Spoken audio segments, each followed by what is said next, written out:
Hello Shri. ಹಾಕಲ್ಲ ma'am. ಏನು problem ಆಗಿಲ್ಲ ಅಲ್ವಾ?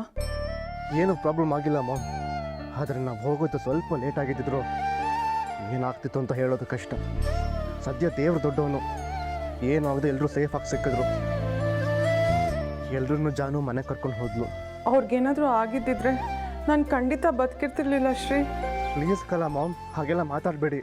ನಿಜವಾಗ್ಲೂ ಶ್ರೀ, ನೀನು ಫೋನ್ ಬರೋದು ಇನ್ನು 1 ನಿಮಿಷ ಲೇಟ್ ಆಗಿದ್ದಿದ್ರು ನಾನು ಬದುಕುಳಿತಿರ್ಲಿಲ್ಲ ಶ್ರೀ.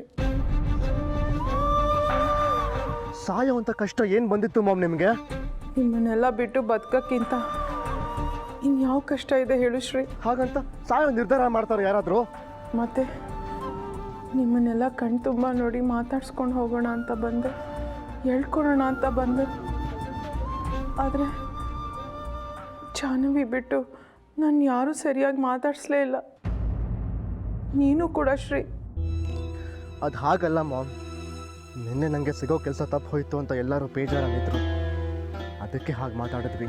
ನನಗೆ ಗೊತ್ತಿತ್ತು ಎಲ್ಲರೂ ಬೇಜಾರು ಮಾಡ್ಕೊಂಡಿದ್ದಾರೆ ಅಂತ.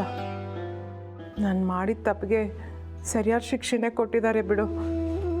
ಆದರೆ ಇವತ್ತೆಲ್ಲ ನಾಳೆ ಎಲ್ಲರೂ ಸಮಾಧಾನ ಮಾಡ್ಕೋತಾರೆ, ನನ್ನ ಪ್ರೀತಿಯಿಂದ ಮಾತಾಡಿಸ್ತಾರೆ ಮತ್ತೆ ಅಂತ ಅಂದ್ಕೊಂಡಿದ್ದೆ ಕಣೋ. ನೀವು ಹೋದ್ಮೇಲೆ ರಾತ್ರಿ ಬೇರೆ ಪ್ರಾಬ್ಲಮ್ ಆಯಿತು ಅಂತ ಹೇಳಿದ್ನಲ್ಲ ನಿಮಗೆ. ಫೋನಲ್ಲಿ ಎಲ್ಲರೂ ಮನೆ ಬಿಟ್ಟು ಹೋಗ್ತಿರೋ ವಿಷಯ ಹೇಳಿದಾಗ ನಂಗೆ ತುಂಬಾ ಗಾಬರಿ ಆಯಿತು ಶ್ರೀ. ಅದಕ್ಕೆ ಎಲ್ರಿಗೂ ಒಂದ್ಸತಿ ಫೋನ್ ಮಾಡಿದೆ,